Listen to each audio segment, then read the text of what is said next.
For 5 minutes today, whether it's in the morning, the afternoon, or evening, it will feel as though there's no space or no time or anything. Will essentially just be weightless and suspended animation because of elation, because of joy, because of Speed of Light by Iron Maiden, which is our first taste, our first real hearing, our first sounds from the Book of Souls, which is due out September the 4th. And this is actually a song that, to use the illusion of space and time and all of that rut, is kind of fitting, considering right from the get-go it feels as though, even though we're here in 2015, we've taken a trip in a time machine back to the 1980s, to the era of the very first albums of Iron Maiden with Bruce Dickinson at the vocal helm, and it's based around the wail, the scream that you hear right from the onset of this track after a bit of cowbell.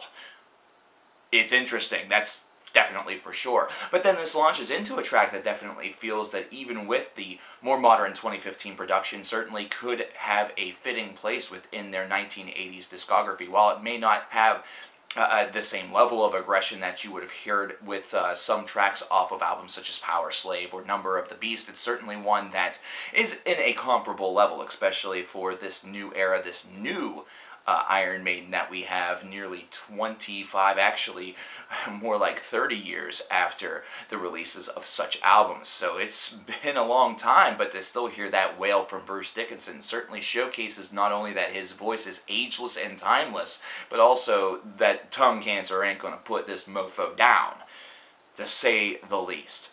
There's a link in the description box if you don't believe me. I definitely encourage you to listen to this song.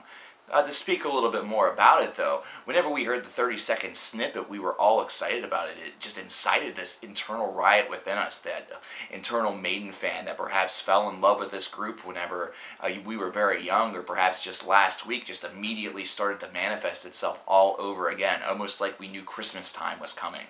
And to hear that snippet being used in kind of like a pre-chorus setting whenever this song actually hits is just kind of amazing, considering that felt like it sort of had a true choral place, but then you actually hear the chorus itself and god damn, you realize that it was building up to something that has a lot of anthemic quality to it. You can definitely hear the live setting sort of just exploding around you as you're watching the song being performed by the band. You could almost perhaps see a space or a futuristic version of Eddie walking out onto the stage, or images of him flashing in the background. There's just a lot to really be positive about whenever it comes to this song, considering it has that aggressive edge. And whenever you consider that this is going to be their first double album, and it is going to include an 18-minute long track, I understand that there was some skepticism that such aggression was perhaps taking a back seat to some progression, so to speak. Either that or something that was completely off the chain and bonkers and completely different. I think this is a song that will certainly set your mind at ease. It has all of the qualities of a true Iron Maiden song, not to mention, while this is a band that doesn't need to change the formula up all of that much to really produce a hit and satisfy, they also do just enough with their sound in order to make each subsequent album that they put out extremely interesting and extremely alluring. That's why they are the band that they are, and that's why they have the fan base that they do and continue to get new ones day in and day out. They have really gotten this whole thing down pretty well, and Speed of Light proves that.